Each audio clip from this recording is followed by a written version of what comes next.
ma'am. We're coming up to you. Well, there's no one here yet, and the floor is completely engulfed. We're on the floor, and we can't breathe. Okay. And it's very, very, very hot. Okay. All I see is smoke. Oh, please I'm going to die, aren't I? No. Say your... I'm going to die. Ma'am, say your prayers. And we're not going to... We're going to think positive because you got to help each other get off the floor. I'm going to die. I know. It's so hot. I'm burning up. Hello! Help! Hello, ma'am?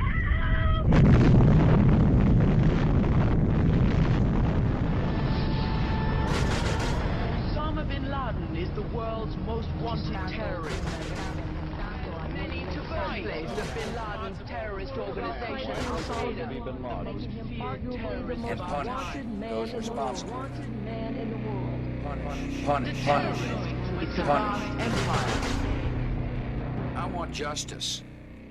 And there's an old poster out west, as I recall, that said wanted, dead or alive. If you go to the FBI website, they've got Osama bin Laden. And if you go to Osama bin Laden's webpage on the FBI most wanted terrorist list, you find that he's been indicted for the 1998 attacks, but not for 9/11. And in fact, a number of journalists called up the FBI and said, well, look, why have you not connected bin Laden to 9/11? And they said, well, I'm afraid we just don't have the evidence.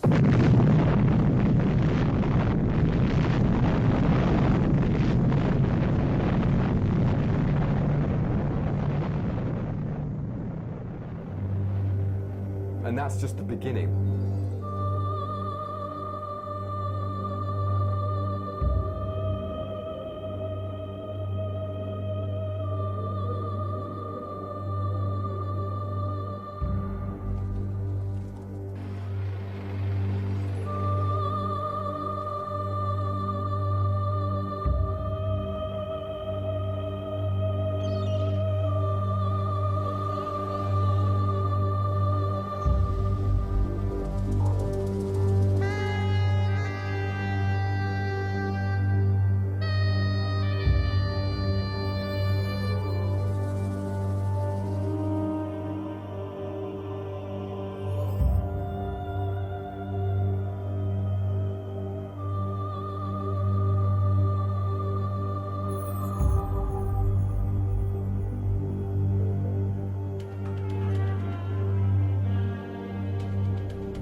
September 11th, 2001, I was employed by a company called Euro Brokers, and our offices were on the 84th floor of the South Tower, which was the second building to be hit that day with an airplane.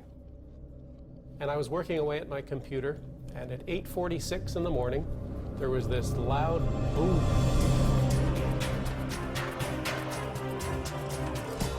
At 8:46 and 40 seconds, American Airlines Flight 11 hits the North Tower of the World Trade Center, causing extensive damage between the 93rd and the 99th floors.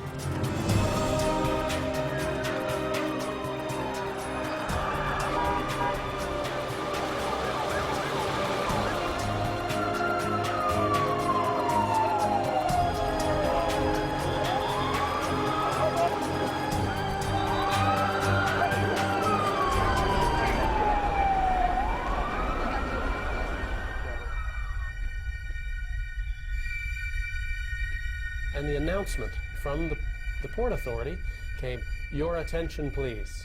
Building 2, our building, Building 2 is secure. There is no need to evacuate Building 2. And 2 or 3 minutes later, I started talking with one fellow named Bobby Call. And Bobby told me that he had been down about 8 floors, 10 floors, heard the announcement, and had come back up. And as he was telling me this, boom, boom, this double explosion, and our building shook.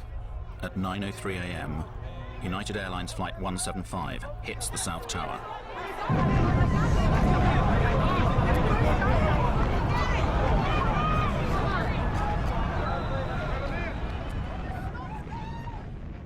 Everything just exploded in our room. Now, we're on the 84th floor. What I didn't know at the time was that the second plane had hit 6 floors below us on the 78th floor.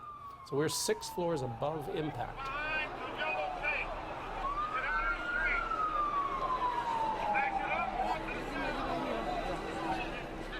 I heard this banging on the wall and this faint scream for help inside the 81st floor.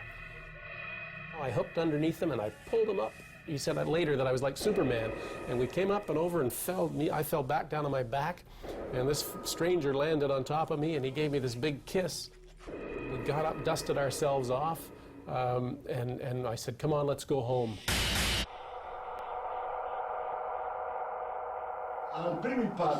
The two towers shake considerably with the first impact, but they immediately return to their original structural position. Why? Because they were specifically designed to do this in the event of a plane crash.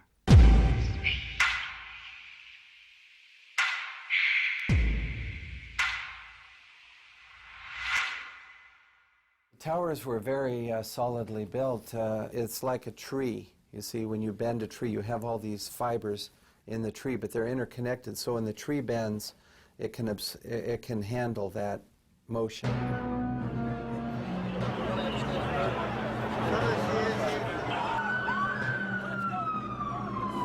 Nevertheless, 56 minutes after Flight 175 strikes the South Tower, it suddenly collapses in on itself.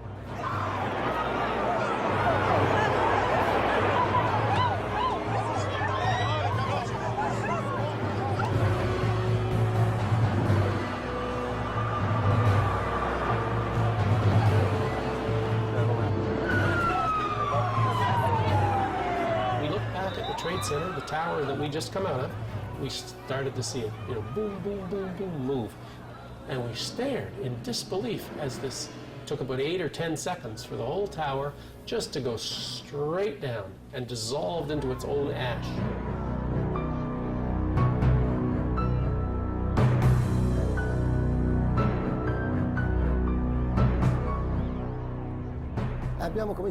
We started to go in, and all of a sudden there were people jumping from the towers. One jumped down and hit a fireman.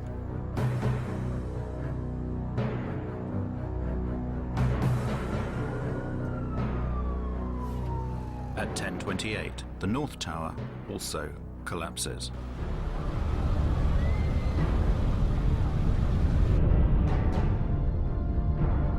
I threw away my oxygen mask to make me lighter. I started running because when I turned around, I saw the tower coming down. Then there was all this dust that got me. Do not hit anybody as you drive.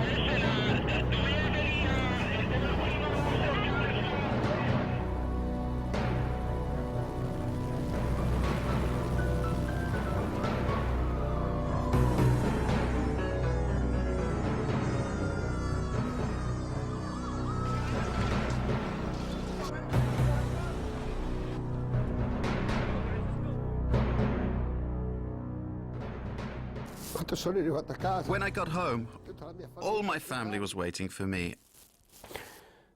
And I was lucky to come back to my family. All my friends, they never came back.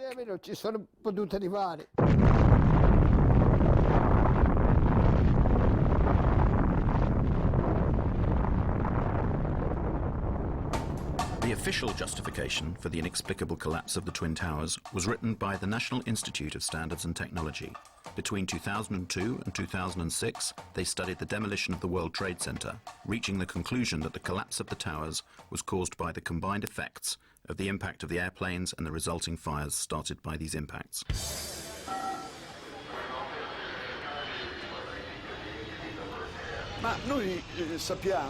We have been told by the very people who designed and built these towers that they should have resisted the impact of more than one airplane. We have to ask ourselves, did the engineers and architects imagine that airplanes could crash into the towers without any fuel? Perhaps they thought that the airplanes could get there by just blowing in the breeze. Never before or after 9/11 have steel frame towers collapsed due to fire. Nel 2005 a Madrid. In 2005, there was a fearsome conflagration in Madrid. A skyscraper went up in flames. It was a huge torch that kept burning for 20 hours. 20 consecutive hours. But in the end, the load-bearing structure remained intact. The skyscraper did not fall down.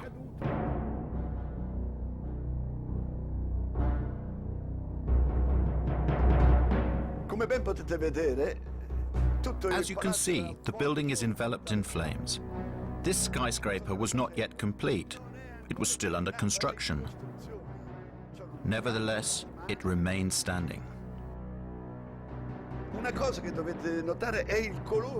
Something you should note is the white color of the flames. This means that there is a lot of oxygen burning.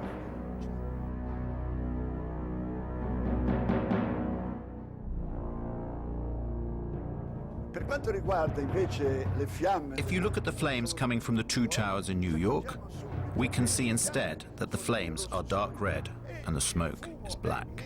The fires that were burning in these towers was a dark gray, a heavy, almost black gray smoke coming off. This implies an oxygen-starved fire. Nevertheless, 55 minutes later, the whole tower collapses.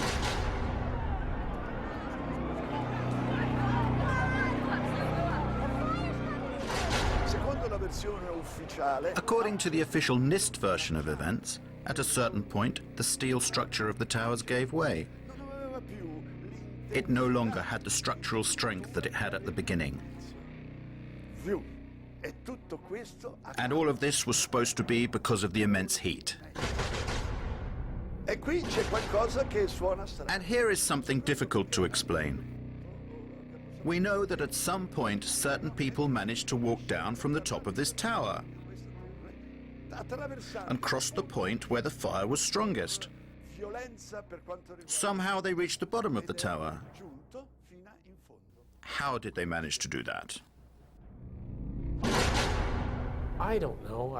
When I looked down there, I didn't see flames. I just sensed that it was the right thing to go and try and test it. We would go as far as we could until we were stopped by flames. And when we came to the 78th floor, the last layer was standing, but it was cracked. And there were flames licking up the other side of the wall like this. It wasn't a roaring inferno. I sensed that the flames were maybe starved for oxygen right there, you know, in the interior. We kept going, and we got onto the 74th floor. When we got down that far, normal conditions. The lights were on, fresh air coming up from below. So the temperature inside the building was not particularly high, as we can see from the presence of this woman who is standing at the precise point where the plane impacted.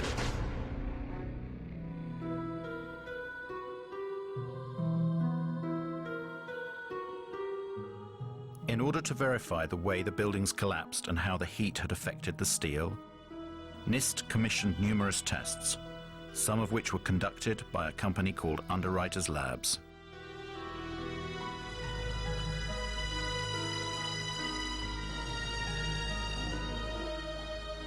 And Kevin Ryan, he's the former employee from Underwriters Laboratories who challenged the NIST report and went public with it.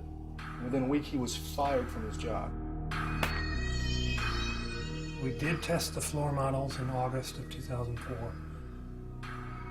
And those tests disproved the primary theory behind the collapse of the buildings. It was called the pancake theory. The floors would collapse upon each other into a stack of pancakes, and then the columns were no longer supported and the columns would fall apart. Well, the floor models didn't collapse in the tests, and these were in furnaces, you know, testing furnaces, much hotter temperature, longer periods of time. They still didn't collapse. So, yeah, a few months later, the government put out an update on their report. And they stated not only that the floors did not collapse, but they had done tests on the few samples they had saved from the fire zones. And those tests proved that the temperatures were very low.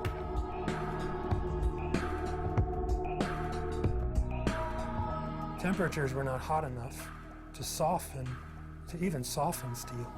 And yet, they're coming out with a summary statement that says that's what actually did happen, that the floors did collapse and the steel did soften.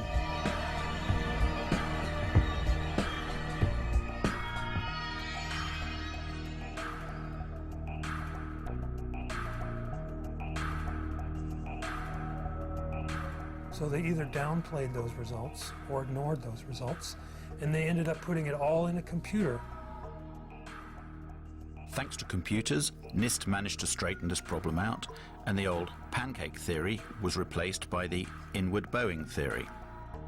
According to the Institute, the heat weakened the floors, which started to curve downwards. The external walls of the towers also curved inwards until they could no longer bear the weight of the structures above, causing the towers to collapse. Their final theory is almost entirely computer-based. And the computer itself is not really accessible. They haven't given it to us to examine. After having investigated it more over the last year and a half, I found that yes, they did contradict their test results, but additionally they also did manipulate the test parameters. They doubled one thing, they cut something else in half. For example, their story says that aircraft combustibles were at 13 tons in the aircraft cabin. The FAA says it's more like an average of 6.5 tons. It's double. So they double it. They double the time that their computer model exposes columns to fire, 90 minutes instead of what we know is 45 or 50 minutes in both of the buildings, actually. So they double it. They cut something else in half. They double it. One of the things that particularly struck me was the incredible speed with which the towers came down. There was something truly inexplicable about the speed of the collapse. If we dropped a weight from a height of around 400 meters, which was the height of the towers, the time it would take to reach the ground, supposing that there was not even any air resistance to slow down the speed of the fall, would take approximately 9 seconds. It took about 8 or 10 seconds for the whole tower just to go straight down. The impact was at about 2/3 of the way up the tower. Even if the section above collapsed suddenly due to the structure giving way, and even considering that the impact of the section above was enormous and therefore in some way weakened the resistance of the structures below, it is clear that, due to the resistance of the undamaged part below, this tower should not have fallen at such a speed. But it fell as if there was nothing below it, whereas there was an enormous structure below, a resistant structure that should have slowed down the speed of the collapse considerably.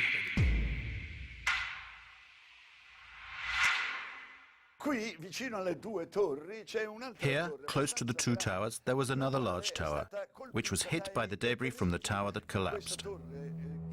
This building, this huge, it was this 47-story building, was never hit by a jet. And yet it came down that same day, but 7 hours after the last tower fell, 7 hours later.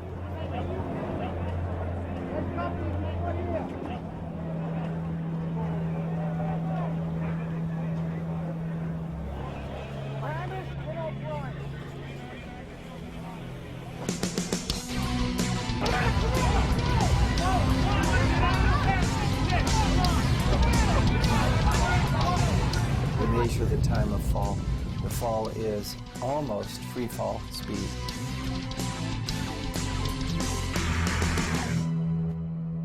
The collapse of the North Tower inflicts some damage to Building 7, causing fires to ignite on a few floors.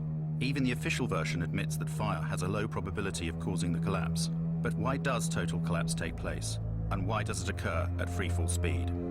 As I saw the collapse of World Trade Center 7, I realized this was something that needed to be studied and could not be ignored. Building 7 and the Twin Towers share one utterly bewildering similarity: the presence of molten metal found in the debris of all three buildings weeks after the collapse.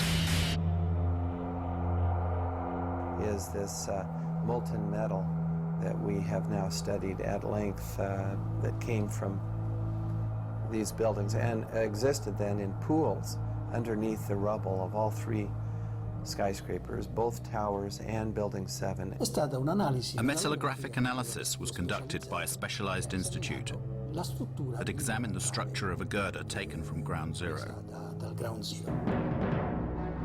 Quando sono state sfilate queste travi, la parte che era sotto le macerie pare.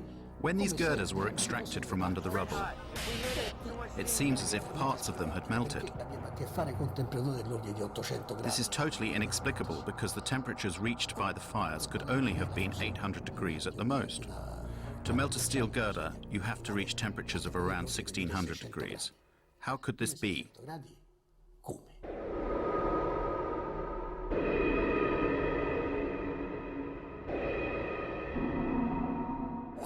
At a microscopic level, if you examine the granular structure of the steel, one can detect the presence of an element that should not normally be present, and it is there in substantial quantities. It is sulfur. We're quite sure now where this molten metal came from. It comes from a material called thermate, which is aluminum powder, iron oxide, and sulfur. The temperature is so high that steel melts. It could only melt if the temperature reached over 1000 degrees in a few seconds. The use of thermite could certainly have caused the fusion apparent in the steel beams. You see, the presence of thermite now in these buildings to bring them down implies that someone had to place the thermite near the steel columns in order to cut through the columns. I have interviewed a demolition expert, and he said this is what they do. They set explosives. They can use radio control to initiate the firing of the explosives. They have to be done in a sequence in order to get the building to come down rapidly and straight down. A controlled demolition.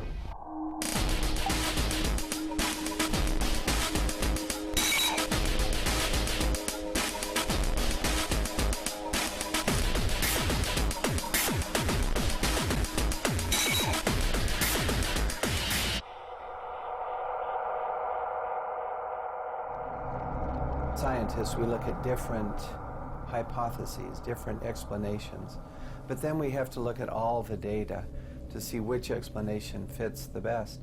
You have to incorporate all the picture.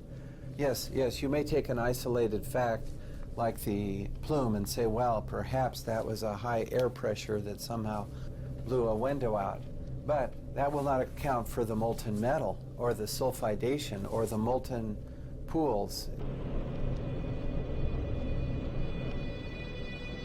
When the South Tower collapsed and blew into my apartment directly across from the World Trade Center, I saved the dust. I gave it to Stephen Jones. The dust that was provided by Mrs. McKinley is very interesting because it's like a snapshot of the residue being produced by the tower during its collapse. It's perfect. Now we look in the dust and we see metal droplets. And when I saw that, I thought, whoa. This is what I expect from thermite because I've done a number of thermite experiments and you get small metal drops being thrown out in all directions. And this is what we see in the dust now, these little metal drops. We also see barium. This is very interesting because barium nitrate and sulfur are part of the military patent on what is known as thermate. This is thermite with sulfur and barium nitrate added to make this material cut more rapidly through steel. Now, barium is a very toxic metal, so one would not ordinarily expect this to be present in the large concentrations that we see. So the fact that we see it in these and in the dust is a very strong indication to me that the military form of thermite that has been used. The It turned out that literally dozens of firefighters and emergency medical workers had given testimony that they had heard 1, 2, 3, 7, 8, some said 10 explosions going off in the building. Some of the people in the buildings reported that they were banged around and knocked downstairs by explosions. Other people testified to seeing flashes, and many of them said, it looked just like on TV when we see them bring down buildings with explosions. We saw the flashes, we saw the demolition rings, we heard the sounds. I worked there for 20 years and I was a janitor, the person that cleaned all the floors. The building has 6 up-levels of basement. The support companies for the cleaning of the World Trade Center were located on Big 1. While I was there at 8:46, all of a sudden we hear boom, an explosion so hard that pushed us up. When I went to verbalize it, like 6 seconds after, we hear that boom, that impact all the way on the top. So 2 different events, and at that very moment when I said, oh my God, a guy comes running into the office, and this guy had his hands extended, both arms like this, and his skin was pulled totally from both arms, and it was hanging from the top of the fingertips like it was clothing. And I thought at that time that it was clothing. And when I went to say something, I realized, I looked at his face, I realized that he had missing parts of his face. He had, on that particular day, the only master key. He went up with a master key, unlocking door after door so firemen could get in, and he himself, I think he said, brought out 15 or 20 people. So I started opening the doors of the stairwells so people could escape. Willie was made a hero, and he was at the White House, and we have a picture of that, of George Bush honoring Willie Rodriguez for being a hero. We hear boom, boom, boom, different explosions. And I asked the fire department, he said, what is this explosion? And what they said was, maybe it's the gas tank from the kitchen. No, the kitchens were all electrical, so that didn't make any sense. I heard a loud explosion, an explosion that I had never heard in my whole life, an enormous explosion. My ears were hearing loud explosions at ground level, very mysterious. Explosions that seemed to be at ground level as opposed to high in the air. There's no question in my mind that those buildings, based on the law of physics, could not have collapsed without the assistance of a bomb. No! When I hear another explosion, no! I think it's a bomb.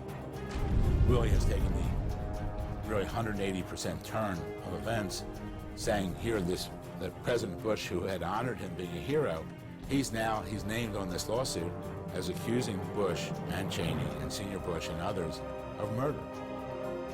And he's not doing it for any monetary gain because this has just cost us everything.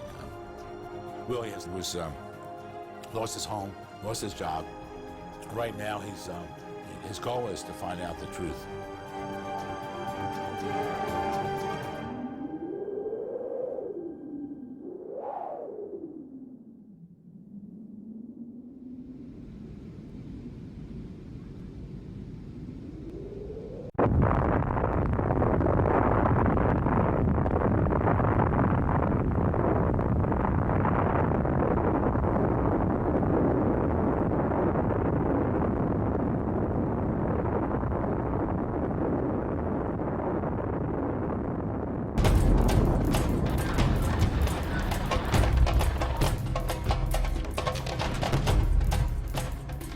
According to the official story of the 11th of September, at 9:37 a.m., American Airlines Flight 77 crashed into the Pentagon. This rare footage shows the scene immediately after the impact, an hour before the entire structure collapsed.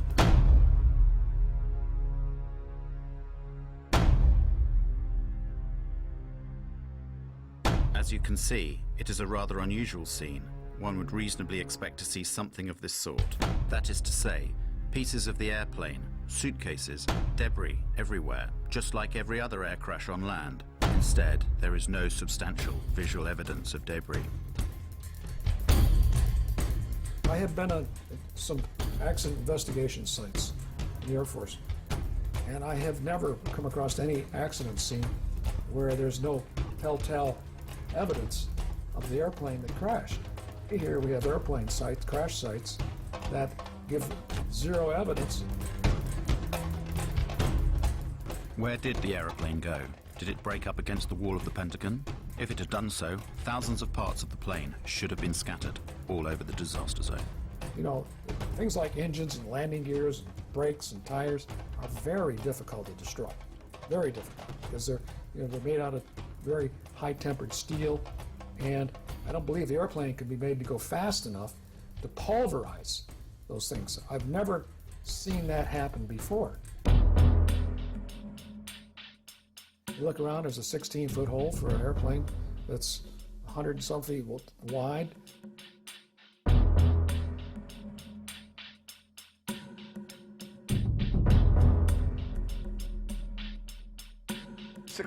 According to the official story, the American Airlines Boeing 757 disappeared inside this hole.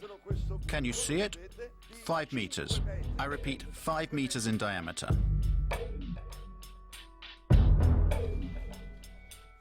Let's make some calculations. A Boeing 757 is, including its wingspan of course, 38 meters wide. And including the rudder or the tail fin, it is 13.5 meters high. To get all of this huge aircraft into a hole 5 meters wide seems rather implausible to me. In this picture, we can see a row of windows on this side and another row on that side. They should have been smashed and destroyed by the wings, and instead they're intact. These windows aren't even broken. For years, the military refused to answer the questions of an increasing number of people who rejected the official version. When the French journalist Thierry Meyssan published the book The Incredible Lie, utterly surreal explanations were put forward to shut the detractors up. One of these maintained that the airplane had been vaporized by the speed and the force of the crash.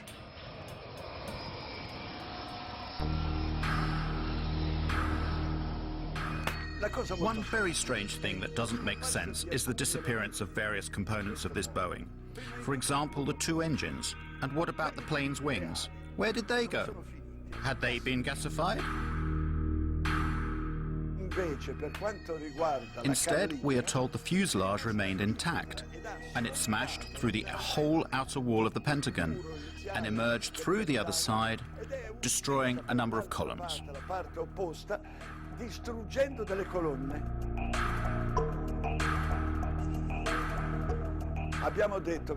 The most solid part of the airplane is without any doubt the engines. In fact, these engines are made of a titanium steel alloy.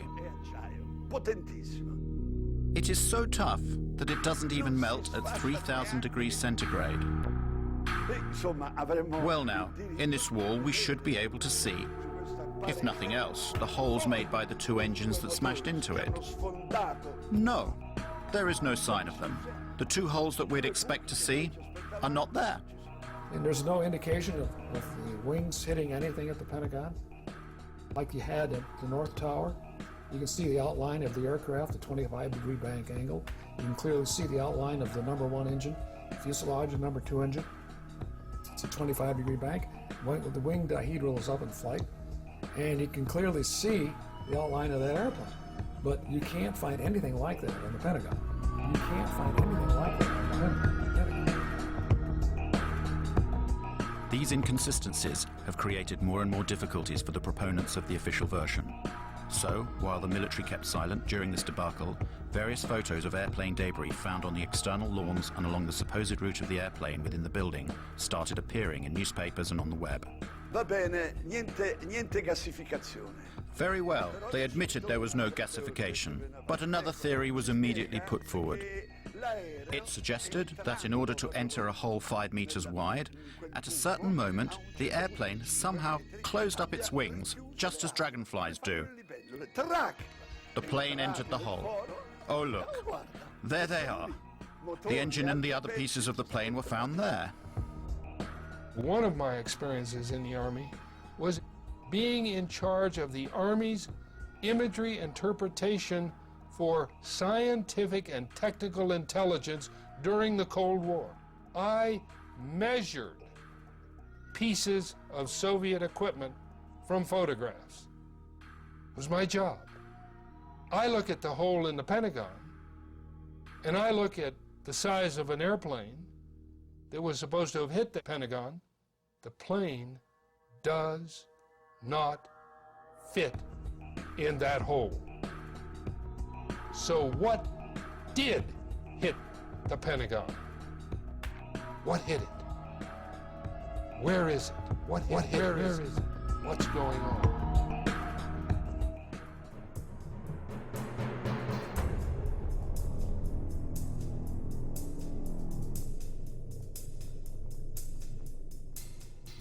General Arnold, that very morning, immediately after that alleged impact, ordered one of his fighter pilots to fly over and down to the Pentagon to look and see what he saw and to report back to General Larry Arnold himself.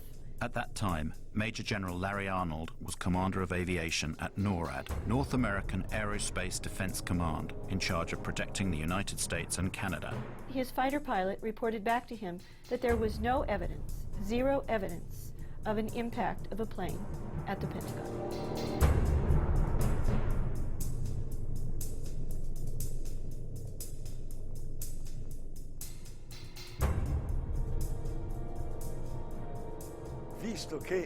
Since the Pentagon possessed 86 separate and complete video recordings of the incident, why didn't they show some whole portions of them to those people who had doubts about it? The FBI was immediately at the scene and took the surveillance tapes and confiscated 86 videotapes, both in the Pentagon parking lot, in the gas station, across the freeway from the Pentagon, in a nearby hotel, in all kinds of buildings that had their cameras trained in that general area. For a long time, the military authorities refused to release the footage of Flight 77's impact. But in 2006, the United States Department of Defense was forced to yield to Freedom of Information requests, and it released 4 video sequences. The video evidence from the Pentagon's Citgo gas station and the nearby Sheraton Hotel are of no use. But 2 samples of video footage captured from the Pentagon's parking lot have been offered to the world as definitive proof of Flight 77's impact with the Pentagon. They're almost identical. Jet engines don't emit white smoke. You have some white smoke would come out of the aft end of whatever kind of vehicle. Quite frankly, there's not enough in those photographs to tell exactly what it was, but you can tell what it wasn't. And it didn't have the size as compared, if it was a real 757-200, it would be much bigger than the vehicle we do see in the picture.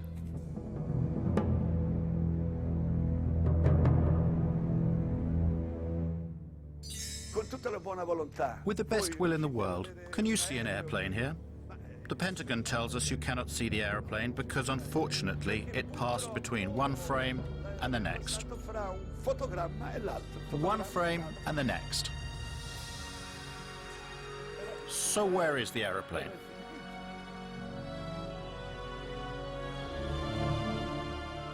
According to FBI agent Jacqueline Maguire, as you can see in this affidavit, only one camera took pictures of the scene, and those are the frames that we've already seen.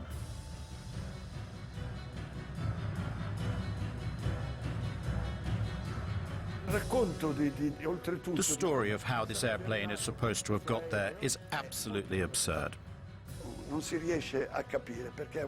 One cannot imagine how, in order to get down to the height of the Pentagon wall, it was able to make a 270-degree turn at a speed of approximately 800 kilometers per hour.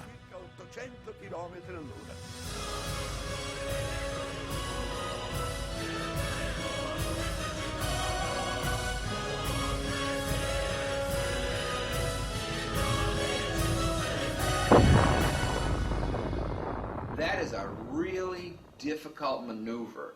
And what I will say to you is that an experienced pilot with thousands of hours probably would have to take between 10 and 20 attempts. Skilled, thousands of hour pilot, probably 10 or 20 times before they would be able to pull off that maneuver. 757 is not designed to do that. 757 is designed to be basically a cruise ship in the sky. It's not acrobatic, so you just can't do that with one of those big airplanes. The air traffic controllers at the Dulles Approach Control, when they saw this target come in and make this turn, they said, oh, that's a fighter. Because military fighters can do that, okay? And military fighters with autopilots and being flown remotely, they have the structural capability. They are designed to be able to be that acrobatic.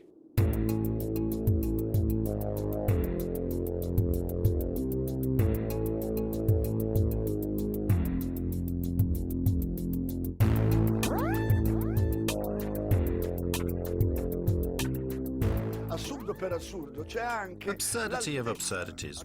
There is also the height at which this aeroplane was flying to be explained. It is supposed to have followed the lie of the land at 6 meters from the ground for 1 kilometer, managing also to jump over a hill. Then it went over a roadway, and it finally got there without making any other turns because by now there was no more space.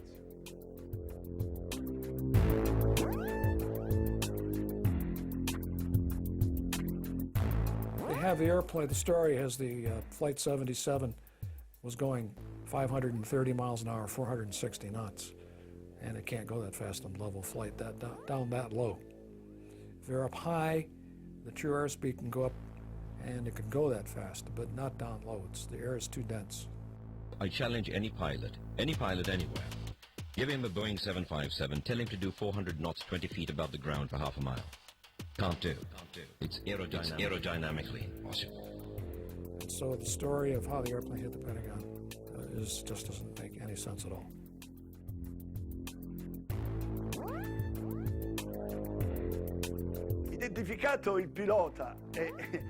After Hani Hanjour, the plane's pilot, had been identified, his flight instructor declared that his student was not even able to fly a small single-engine aeroplane.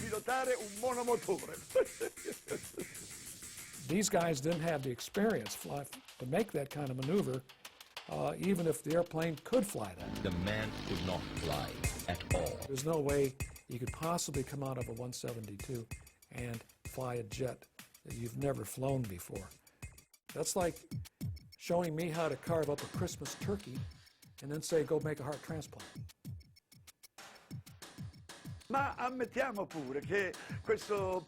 Even if we suppose that such an incompetent pilot had the opportunity to fly a Boeing 757, we still have to ask ourselves how he managed to violate the most heavily protected airspace in the world.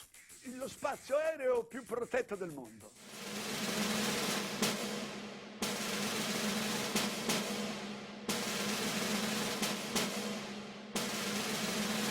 No untracked aircraft get near the Pentagon and near the White House. It just doesn't happen. In Washington, D.C., we have one of the most restricted airspaces in the world. It's called P-56. It has a separate radar tracking system and a separate military response system. P-56 is that restricted airspace that is around the Pentagon and the White House, and it is a highly, highly, highly sensitive area. There are supposed to be no unknown aircraft that can go through there. That has an air defense identification zone in a 50-mile radius around D.C., and then it has a protected zone 17 miles around the Washington Monument and an inner protected zone 3 miles around the Capitol. That space is essentially unbreachable. It has to be because of the importance of the buildings there. It's like an aviation no man's land. Nobody goes in there. Nobody. They have F-16 and F-18 jets at Andrews Air Force Base, about 10 miles south of D.C. They also have the 113th National Guard Air Wing at Anacostia Naval Air Station that can send scrambler jets up in a very short period of time. Both are in place that day. Neither one responds at all until after the Pentagon is hit.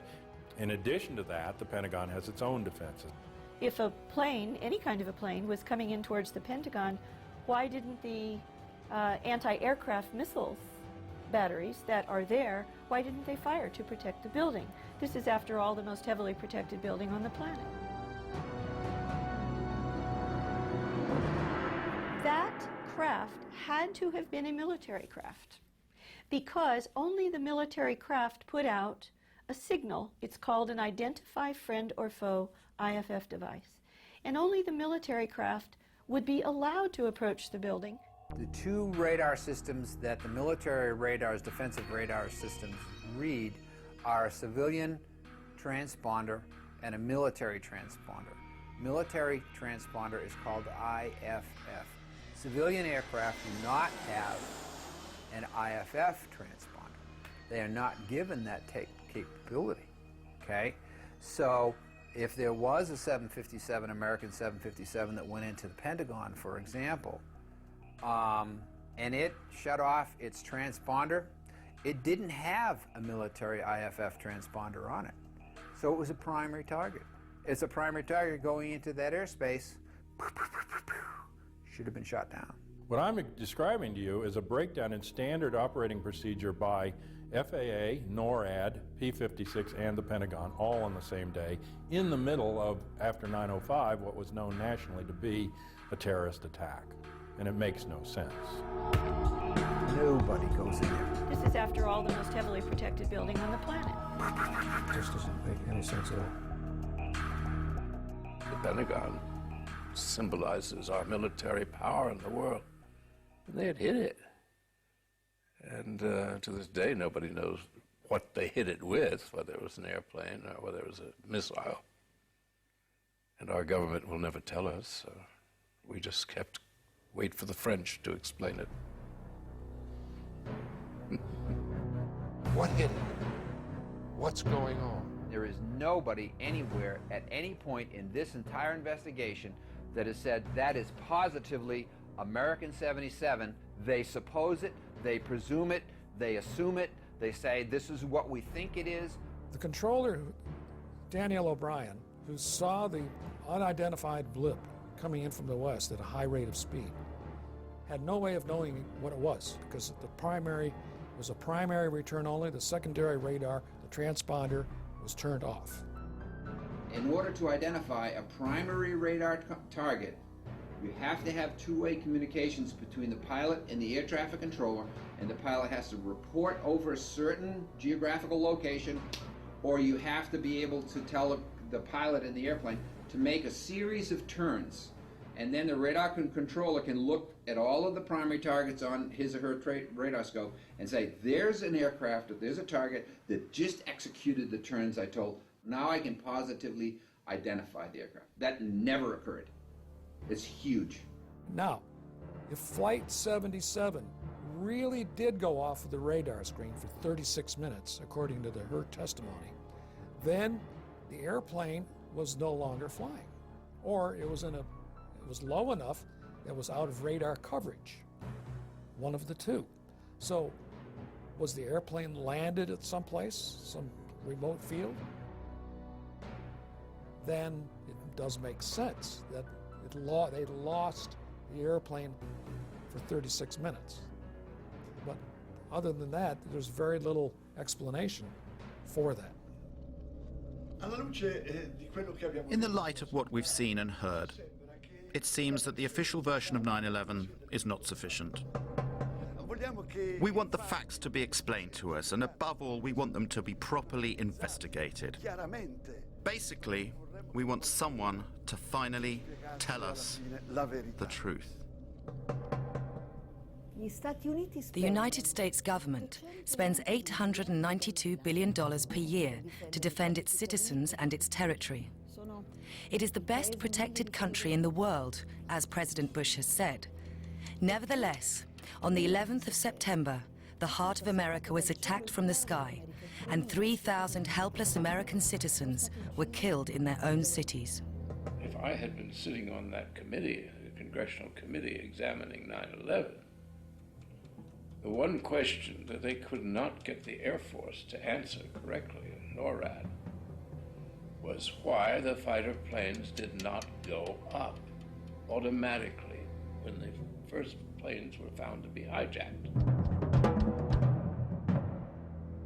Anytime an airliner goes off course, or loses radio communication, or loses its transponder signal, anytime any one of those three things happen, the aircraft is supposed to be intercepted. On 9/11, all three of those things happened, and still there was no intercept. Those planes flew around for from 20 minutes to an hour and a half without ever being intercepted. We have direct contacts with our air defense colleagues by means of direct connections that are controlled by this touchscreen apparatus. By pressing just one key here, the call is sent, to which the operator of the defense, in this case, answers directly. In the time it takes to answer the telephone call, around 2 to 3 seconds, the information can be already exchanged.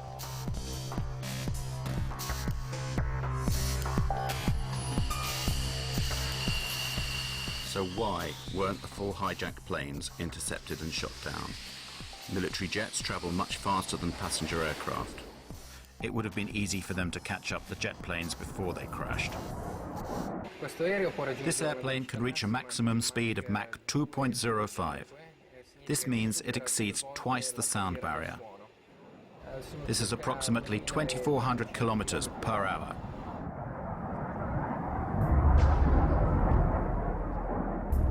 In the northeast of the United States, there are as many as 16 Air Force bases. Why weren't the Boeing jets intercepted? The official story argues that air defense was informed too late. One of the biggest lies is that the FAA guys were incompetent. When we lose an airplane, we take action. We do not sit, we do not delay, we go to protocol. Boom, boom, boom, boom, boom. When the air traffic controllers first saw American 11 start to lose its radio, lose its transponder, go off course, and all of these bad things that are going on, they did not take a coffee break. 67 times in that year, 2001, up till September, there had been air emergencies. They can get a plane up in from 6 to 10 minutes and scramble it, and 67 times that year in air emergencies.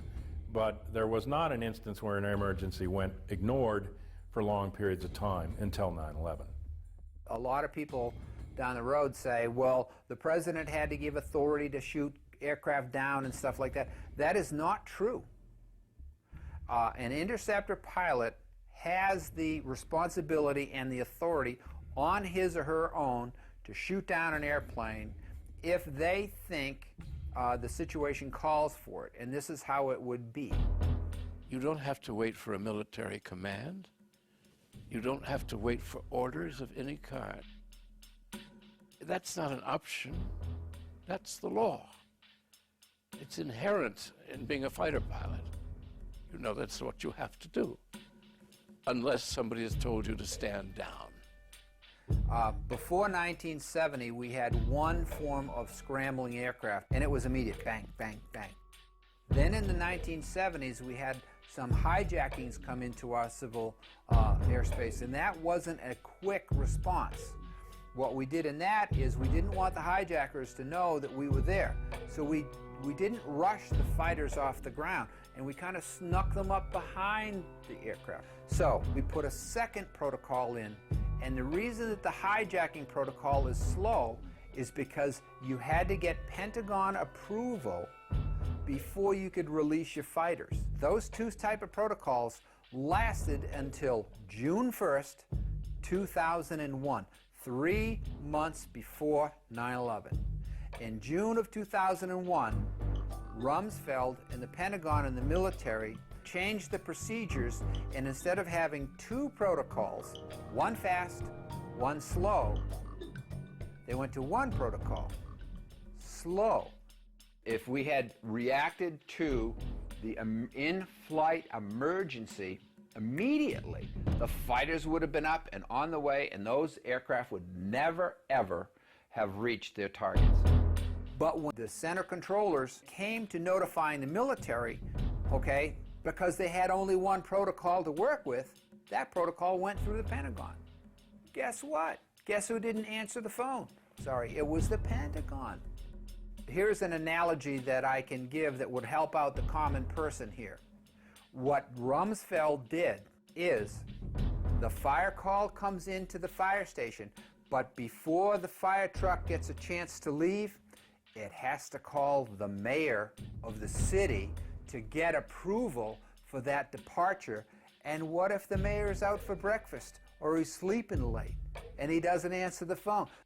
Look carefully at this footage, shot just a few minutes after the attack on the Pentagon. Notice the man that is helping to carry a casualty. It is the Secretary of Defense, Donald Rumsfeld. What is he doing here when, as head of the defense of the whole nation, and whilst the United States is still under attack, he is helping tend to the wounded? Why is he not at his command post?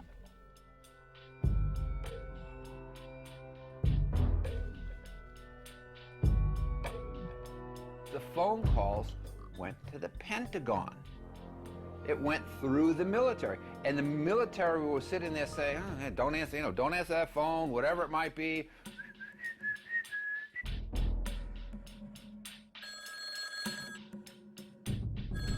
Now, how would you like your fire department to sit there and say, well, I'm sorry, we can't come and put your house out and save your lives because the mayor didn't say so? And on 9/12, they changed the protocols again back to the first protocol, which was the fast scrambles, and that's what it is today. So the way that Rumsfeld's Pentagon managed this whole thing is they switched gears, okay? They switched out of having two fast and slow into slow, okay? And then said, oh, we're bad, 9/12, let's go fast again. When the United States was attacked without warning at Pearl Harbor, after 8 inquiries, General Walter Short, commander of the Army for the Defense of Hawaii, and Admiral Husband Kimmel, commander-in-chief of the Pacific Fleet, were both charged with negligence and summarily dismissed. But after the 9/11 catastrophe, nobody, neither the Secretary of Defense Rumsfeld, nor the head of civil aviation, nor that of air defense, was either punished or removed from office. On September 10th, Brigadier General W. Montague Winfield asked Junior Officer Captain Charles Leidig to temporarily replace him as Director of Operations at the Pentagon Command Center from 8:30 a.m. on September 11th. Later that day, after Flight 93 was reported crashed, Winfield resumed control.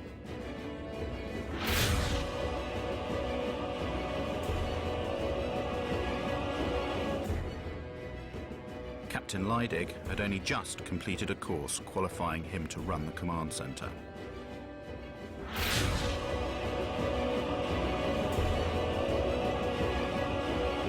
On September the 11th, Brigadier General David F. Worley Jr. was commander of the Andrews Air Force Base, the nearest one to the Pentagon.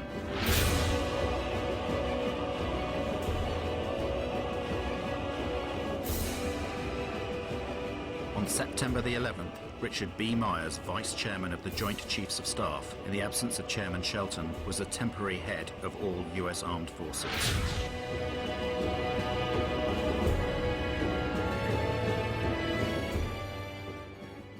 On the 14th of September, after only 3 days of investigations, the FBI announces it knows everything about the hijackers of the flights. We have, in the last 24 hours, taken the manifests and used those as an evidentiary base, and have talked to many of the families of the victims, and have successfully, I believe, identified many of the hijackers on each of the 4 flights that went down. Let's look at the Lockerbie case. It took 2 years to bring indictments in that case. 2 years. In this case, in only 3 days, the FBI provided the names of all the hijackers without providing any evidence that they were actually on the flights. On the 12th of September, the Attorney General of the United States, Mr. Ashcroft, declares to the whole world that the passport of one of the hijackers had been found, a few blocks away from the ruins of Ground Zero. Ci dicono che tutto ciò che si trovava. Even though they had said that everything inside the towers had been burnt up or had been reduced to a fine dust. So, the steel was molten, but paper survived?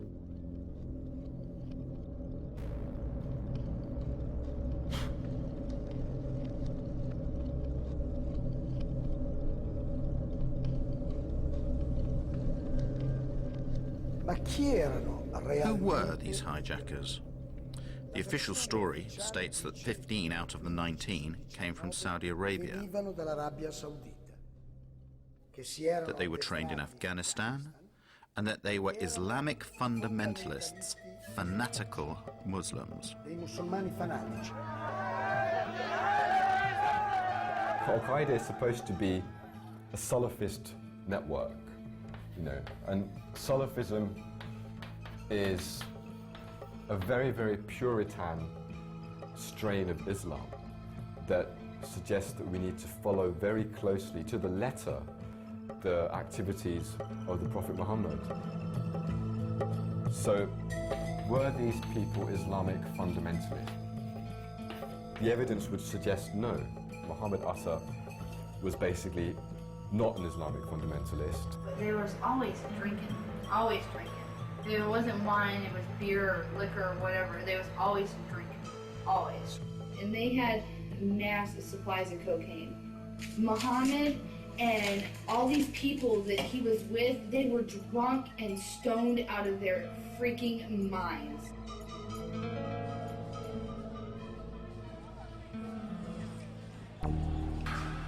The identikits of the hijackers supplied by the FBI are truly bizarre. Each identikit corresponds to a number of persons. These persons are very different. They have different attitudes and different biographies. Biografie diverse. Stanno in luoghi diversi. They live in different places, sometimes at the same moment. When you speak of Muhammad Atta, what Muhammad Atta? Is it the Muhammad Atta who was in Hamburg, Germany, being run by German intelligence? Is it that Muhammad Atta? Is it the Muhammad Atta who appears in Venice, Florida, which is a major locus for the National Security Agency, who's supposedly training at a little flight school for a little single and dual engine Cessna aircraft, and who's rooming with a man named Charlie Voss, who was a CIA pilot who ran guns into Nicaragua and cocaine out for the Central Intelligence Agency? Is it that Muhammad Atta? Is it the Muhammad Atta who spoke to his father on the 12th of September, as Newsweek reported, in an interview with his father in Cairo? Is it that Muhammad Atta? Is it the Muhammad Atta who appears in a bar called Shuckham's Bar in Hollywood, Florida, doing lines of cocaine and drunk on Stolichnaya vodka? And who, when asked to pay his bill, says, I work for United States Airlines. You think I can't pay my bill? And then he says, fuck God. This is not the behavior of an Islamic fanatic who is about to commit a suicide martyrdom operation. Prima che l'Atta che risiede ad Amburgo in Germania, secondo According to the official version, before Atta, who lived in Hamburg, Germany, moved to the United States, his American namesake was visiting an office of the Department of Agriculture, where he spoke to an employee to request a loan of $650,000. With this loan, he wanted to rent a small aeroplane and attach a large tank of chemicals to it. Upon the refusal of the woman to give him the loan, he began to threaten her, saying he would cut her throat. Then he told her he was an American Airlines pilot. He threw a bundle of banknotes onto the desk and asked for information about the security systems of the Twin Towers. He even tried to buy a poster of the Pentagon that was on the wall of the office. And then he finally went away. Well now, Is this the typical behavior of a member of a secret sleeper cell? Isn't it more like the behavior of someone who is trying to be remembered? This is not the behavior of an Islamic fanatic who is about to commit a suicide. Secondo la versione ufficiale, The official version states that Al-Omari and Atta leave Florida heading for Boston. This is according to plan, since that is where the two aeroplanes due to be hijacked will depart. But they don't stop when they get to Boston, they continue to Maine. 300 chilometri più a nord. It is the afternoon of September the 10th. The next day will be the most important day in the two men's lives, a day on which they cannot make any mistakes. But what do? They go on a trip to Portland. They spend the night there and they attract attention to themselves with their noisy revelry. They also pay with credit cards in their names. They do everything they can to leave traces of their presence there.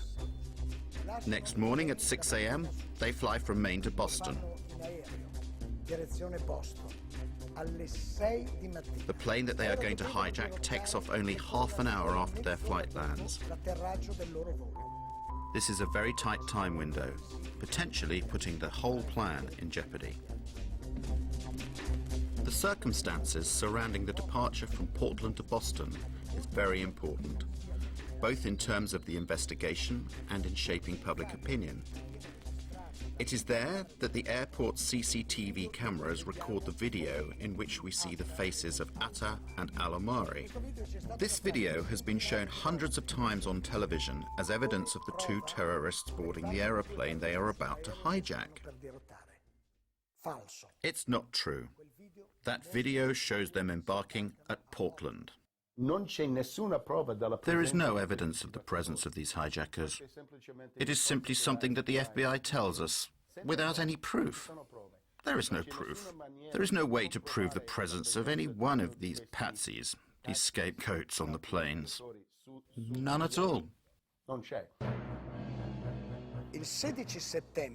September the 16th, one of the alleged hijackers of Flight 11, Abdel Aziz Al-Omari, went to the Jeddah consulate to protest his innocence to US officers. Al-Omari, a pilot from Saudi Airlines, receives an official apology from the American officers in Riyadh.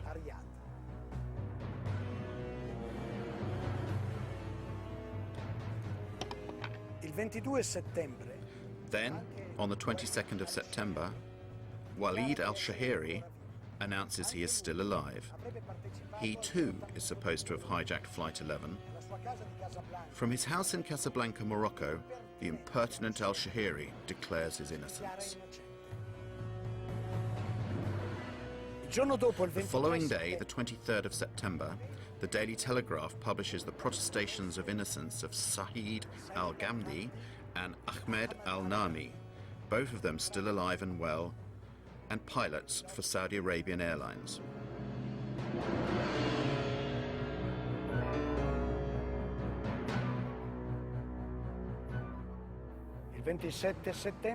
On the 27th of September, CBS tracks down Salem al-Hazbi. According to the FBI, he was dead after Flight 77 crashed into the Pentagon.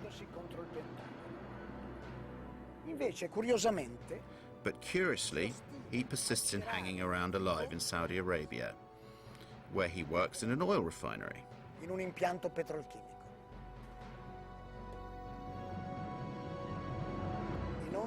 Have the names of Al-Omari, al-Shahiri, al-Ghamdi, al-Nami, and al-Hazbi been deleted from the list of the hijackers, with many apologies? No. 6 years later, these 19 people are accused as being the sole perpetrators of the terror attack.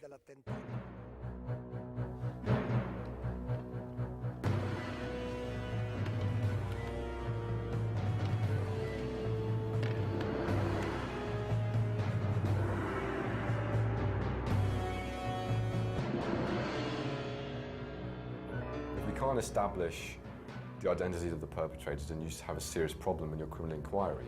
And raising this question is not about raising conspiracy theory.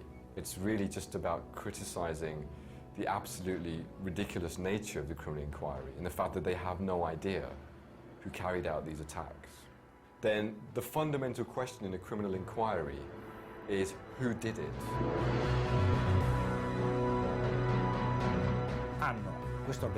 They have this evil organization. They have the leader of this evil organization, bin Laden. They have a secret network in the caves of Afghanistan. It could be the screenplay of a James Bond movie. The first bin Laden videotape that was leaked and that was used by the media to suggest that Osama bin Laden has claimed responsibility. This was a very problematic videotape. There was an analysis that found that it was completely fraudulent. There were a number of issues. There were basic issues such as, for example, Osama bin Laden was wearing a gold ring. Now, in Islamic fiqh, Islamic law, a man is not allowed to wear gold. So why is the head of one of the most militant Salafist movements wearing a gold ring? Doesn't make sense. The video in question, that was found in Afghanistan in very doubtful circumstances by American soldiers in a house that was supposed to have been abandoned by Al-Qaeda, has been questioned for various reasons. For example, a German TV network gave an alternative translation. It is completely different from the one given by the American investigators. They are not apparently claiming a role in the 11th of September attacks, but they are simply talking about what happened on September the 11th. Many of the other videos of Osama bin Laden have in fact a person speaking and an audio track that does not correspond, or that corresponds very little, to what his lips are actually saying.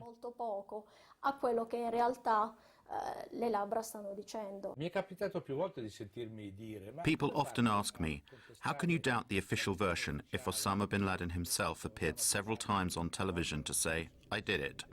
So I will tell you a little story. However, I can only tell you this story as I am unable to show you anything. We cannot show the images we do have because the owners of this material refuse permission for you to see them. In the summer of 2005, the Commission of the European Parliament for Security and Defence, of which I am a member, was invited to a special screening created by the Washington Center for Strategic Studies.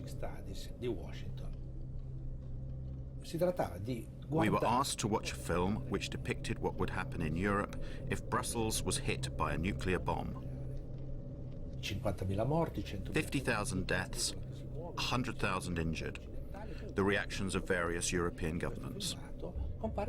Suddenly, footage of Osama bin Laden claiming responsibility for a nuclear attack on NATO headquarters comes on screen. All members of the parliament, myself included, were rendered speechless. American experts from the Center for Strategic Studies were on hand to explain the action on screen. Then a parliamentarian finally said, "Today, we were shown a convincing demonstration of how Osama bin Laden's image can be completely manipulated." They need to fight the bin Laden's terrorist organization, Al-Qaeda. All the Osamas we have seen over the years may never have existed.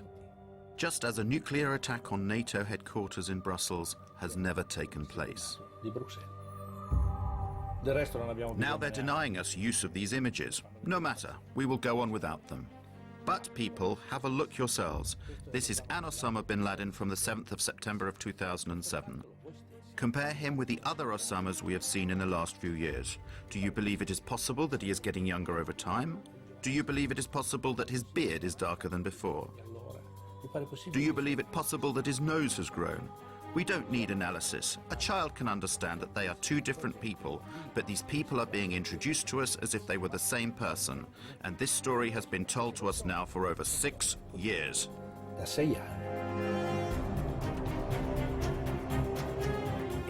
Did bin Laden organize the attacks of September the 11th? And if so, did he do it alone or with someone else? At this point, we must explain the origins of Al-Qaeda. Al-Qaeda è stata fondata. Bin Laden founded Al-Qaeda in 1989 at the end of the war between the Soviet Union and Muslim guerrillas in Afghanistan. E guerriglieri islamici in Afghanistan. It was after that war and not for that war. So who or what were all those Muslim guerrillas supposed to fight?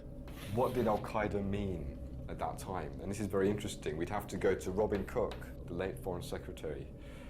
In the Guardian article, he confirmed that Al-Qaeda was a term that was invented by the CIA,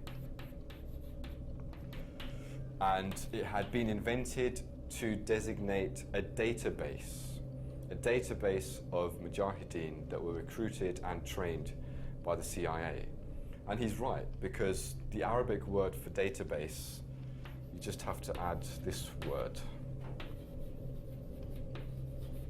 It's Al-Qaeda Ma'lumat. Al-Qaeda means the base, and Ma'lumat means data. Together it means database. Al-Qaeda is fake. Al-Qaeda is not an organization. Al-Qaeda is only a label. There is no organization like Al-Qaeda. Al-Qaeda is a list of participants in the Afghanistan war of the 80s. Al-Qaeda is nothing. It is only a puppet blown up by the Western propaganda to show the public the big evil.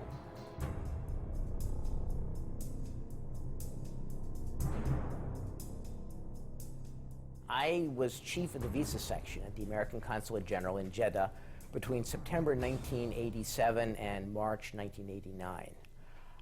During my period there, I was involved in what turned out to be a Visas for Terrorists program, with people coming to the consulate recruited by the Central Intelligence Agency and its asset Osama bin Laden, and sent to America, either for instruction in how to be good terrorists, or for rewards, or for debriefings on what they've been doing in Afghanistan.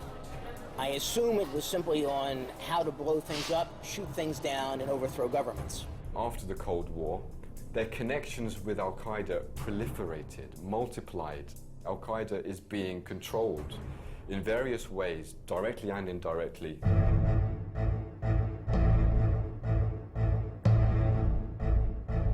Systematically, Al-Qaeda has been used in various theaters of conflict. So from 1992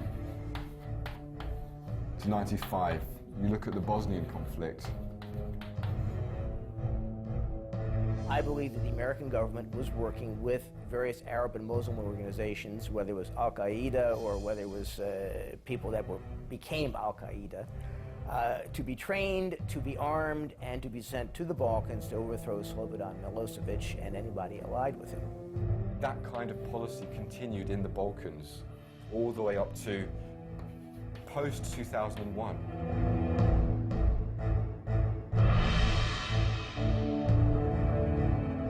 American Secret Services, who only delivered weapons during the war, after the war also engaged the jobless mujahideen on their own payroll.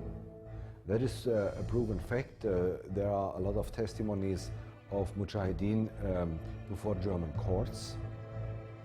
They were hired by subcontractors of the Pentagon, namely the private contractor MPRI, Military Professional Resources Incorporated.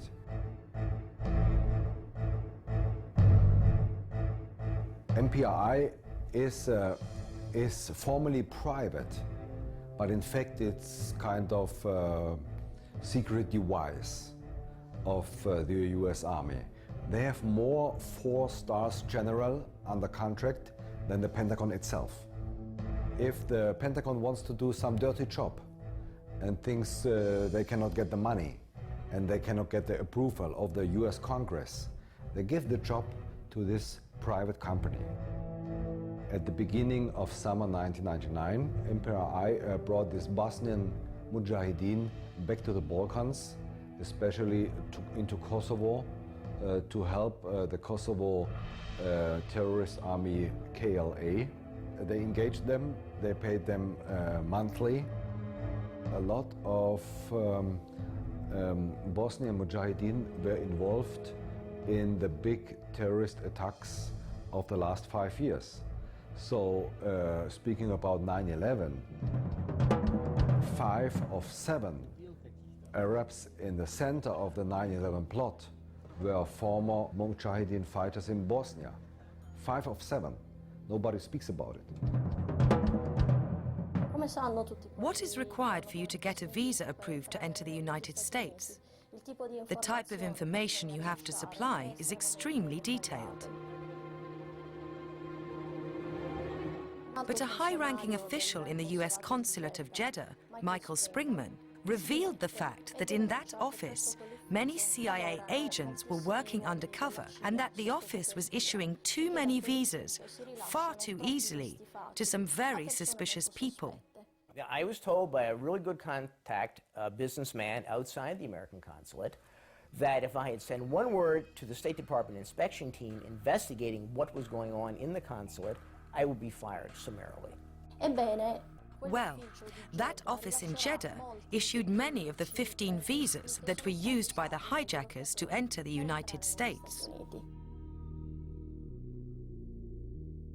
None of the 15 applications conformed to US visa regulations. For example, under the heading Destination, many of them wrote Hotel, New York or California, and in one case, just no.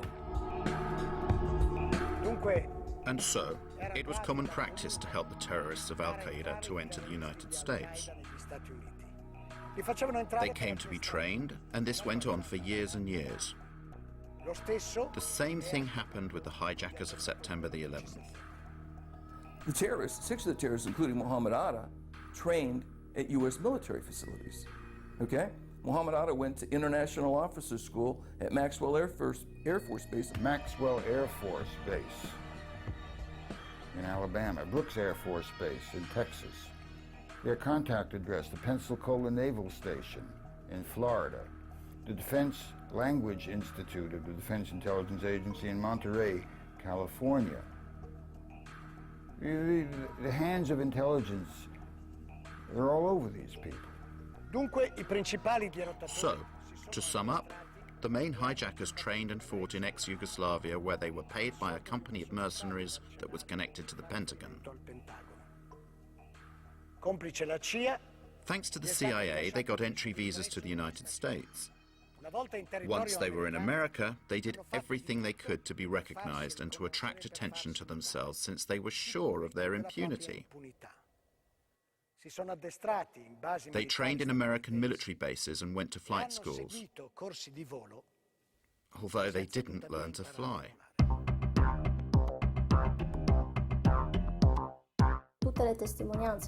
All the testimony about these lessons indicate that these men were completely incapable of maneuvering even small aeroplanes. For example, Mohammed Atta hired an aeroplane from a flight school, but he was not even able to take off. So he left it there on the runway and went away. Regarding 2 other pilots, their instructor, Rick Grazer, said to investigators and the press that he could not understand how these 2 could have maneuvered an aeroplane. His exact words were that it was like Dumb and Dumber in a plane.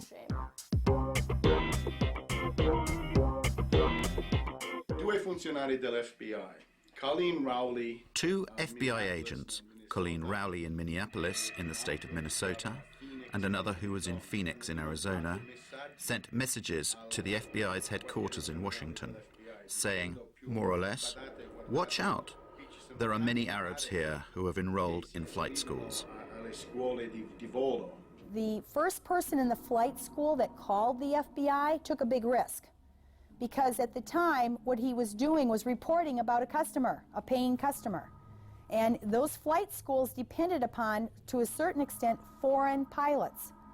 And so now he's reporting about a paying customer. You know, this person is very suspicious. A list of facts that pointed to Moussaoui being a terrorist.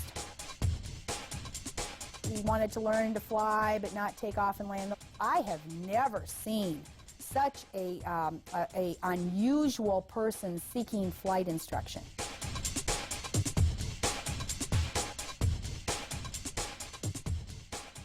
Colin Rowley Colleen Rowley immediately informed her superiors in Washington,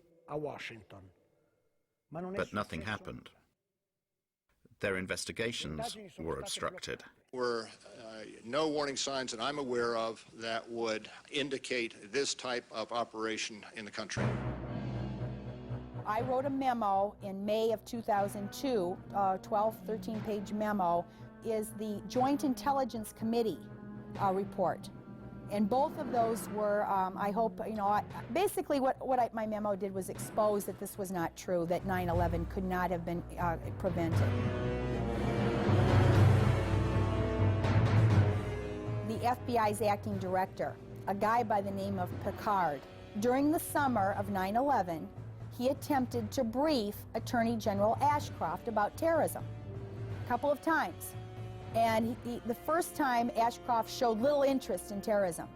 In fact, Ashcroft ended up ranking terrorism as his lowest priority in August of 2001. At one point, Picard was told by Ashcroft, "I don't want to hear any more about terrorism."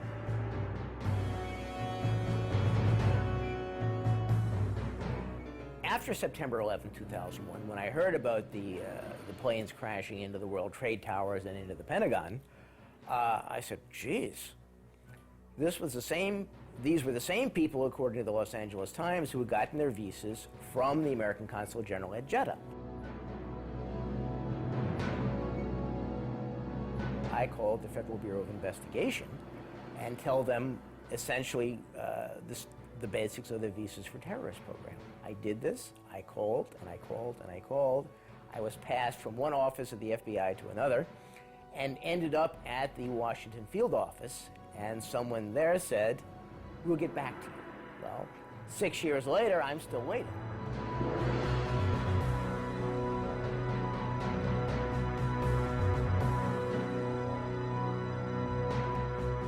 We received these audio tapes that were obtained 3 months before September 11, 2001 from a different field office, Iranian informant who'd been on FBI's payroll for 10 years, since about 1991, 1992, in April 2001.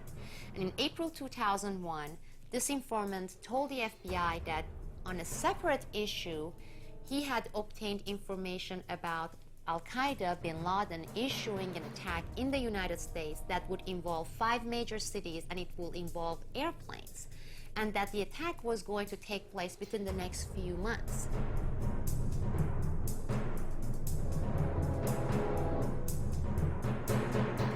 They took the information, they found it important, they filled out forms, they came back to the headquarters, and then they filed it. They gave it to the superiors, right?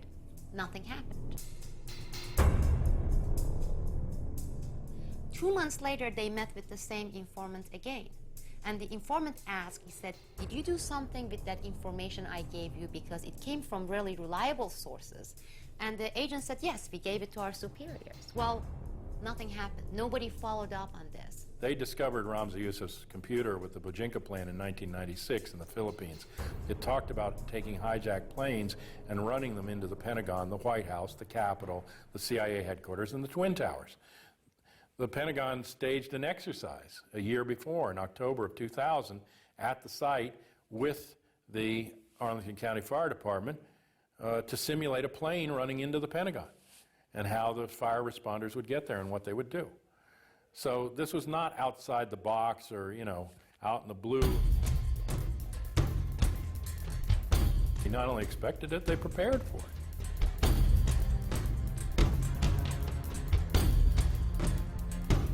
One of the most frequent declarations made by the Bush administration was that these attacks took us by surprise.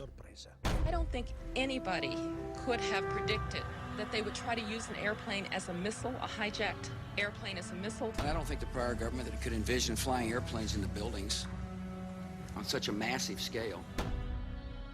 Secondo USA Today, Dal 1999 According to USA Today, in 1999, the American Air Force conducted special exercises 4 times per year in which the hijacking of civil aeroplanes by terrorists was simulated. di aerei civili.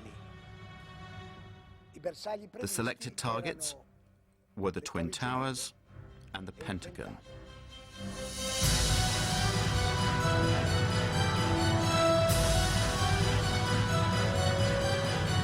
I don't think anybody I don't think the prior government that could envision flying airplanes in the buildings. could have predicted. I don't think the prior government that could envision flying airplanes in the buildings.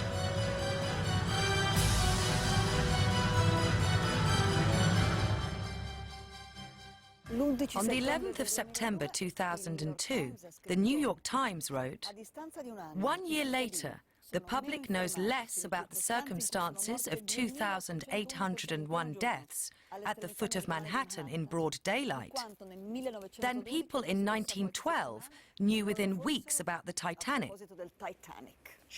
5 years after that article, what happened that day is still a mystery.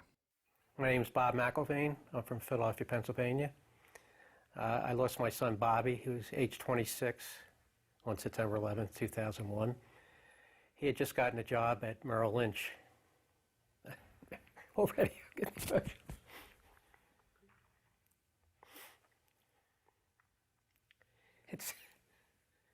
it always hits you blind. And, don't worry, I'll get over it. But I mean, anytime you just mention that day, it's like the pain just comes shooting up. And of course, when you keep doing this, it's just, you think it gets better, but it just never gets better. I risultati della commissione d'inchiesta The conclusions that the 9/11 Commission came to have been very disappointing. A lot of evidence has been ignored. Many witnesses were not called to testify. The final report glosses over a great many key issues. A few days before 9/11, Mohammed Atta received a huge sum of money, about $100,000, money which was delivered by a Pakistani Secret Service officer. And the big scandal is that the 9/11 Commission of the US Congress never interrogated this man and never tried to bring light into the story of this 100,000. While everybody was doing testimony televised to the whole nation, mine was behind closed door. Now, why would they want that behind closed door? That didn't make any sense. Anyway, I told them exactly the same argument that we have here, that we heard explosions, that people were burned prior the building getting hit by the plane, that these people were alive and they were available to be interrogated. And wow, what a surprise. The final report comes out. They didn't even mention my name, doesn't appear anywhere. They didn't call, not even once, any of the witnesses that we gave them. So you have 17 firefighters, you have 22 survivors, and they didn't call not even one of them. Specifically me as a parent, I have an obligation to find out who murdered my son. The commission gave me nothing. 9/11 Commission was not an investigation. Remember, the entire bin Laden family was on one of the planes later. They'd been collected from all over the United States, and they were whisked out of the country with the speed of light while the Pentagon was still burning. So they asked Mueller, who authorized these people to leave the country? Well, someone in the State Department. Well, can you tell us who? He said, well, I don't recall. I don't recall. Another instance, General Myers. This is later on in the commission. They asked about Moussaoui. Do you recall getting any information concerning Moussaoui? His answer was, I don't recall. I don't recall.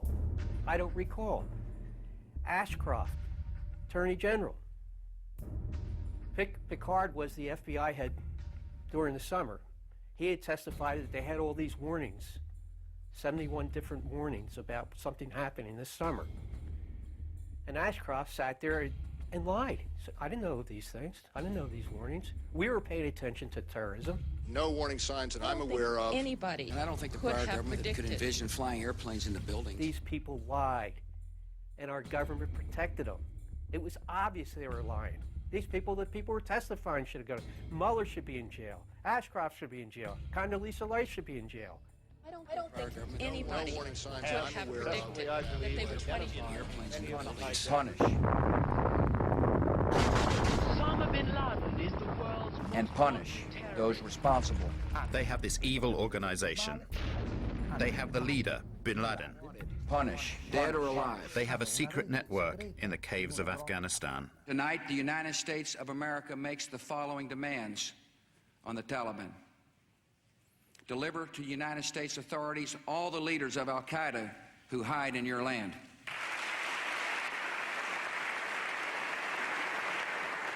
Give the United States full access to terrorist training camps so we can make sure they are no longer operating.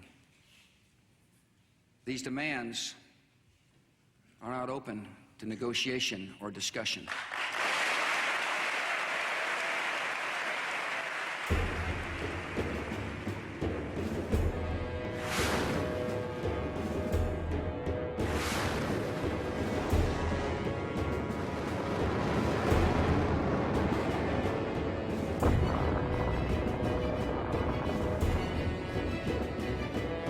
Obviously, they will never catch bin Laden, because then everybody will think the war on terror is over.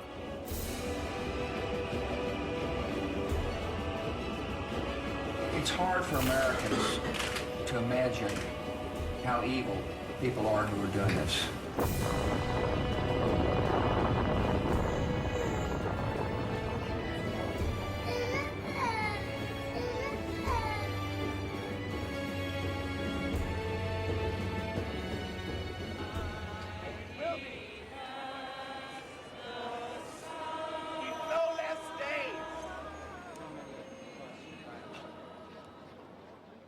I'm not a conspiracy theorist.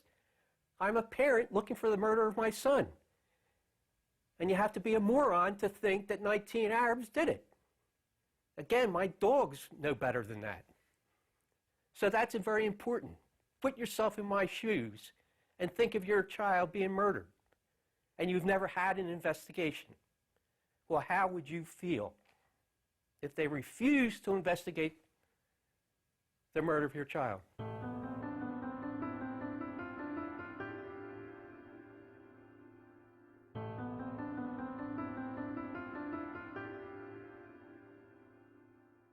Sono stato a casa fino alle 3 di mattina. I was at home until 3 in the morning. Then I got up because I couldn't sleep. I went back there, down there, to try to find someone. Could a fireman or a policeman still be trapped down there? I wanted to find him, even if he was... or a person who worked there, only to give myself a bit of satisfaction.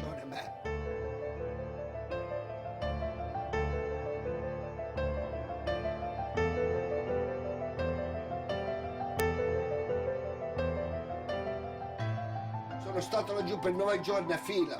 I was down there searching for 9 days, but I didn't find anyone alive. I went down there for nearly a year and a half.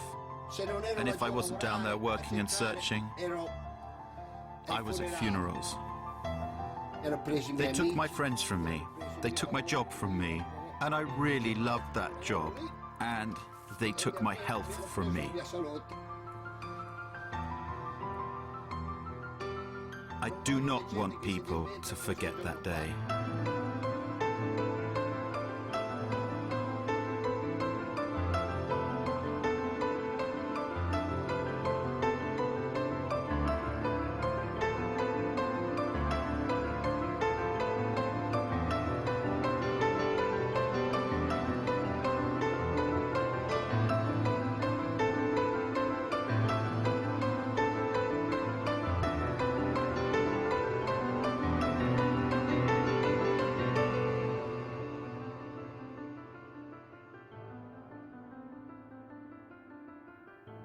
And the story has to be told. Problem with Americans, It's like a big iceberg. We live at the tip of the iceberg, and we're afraid of the dark truths of our history, and it's getting worse and worse. Well, this is a real dark truth. It will pull the whole iceberg down, but then hopefully it'll rise back up. But we have to learn the truth, or this country isn't worth anything. All that history is lame, and the people should be ashamed of themselves for not seeking the truth.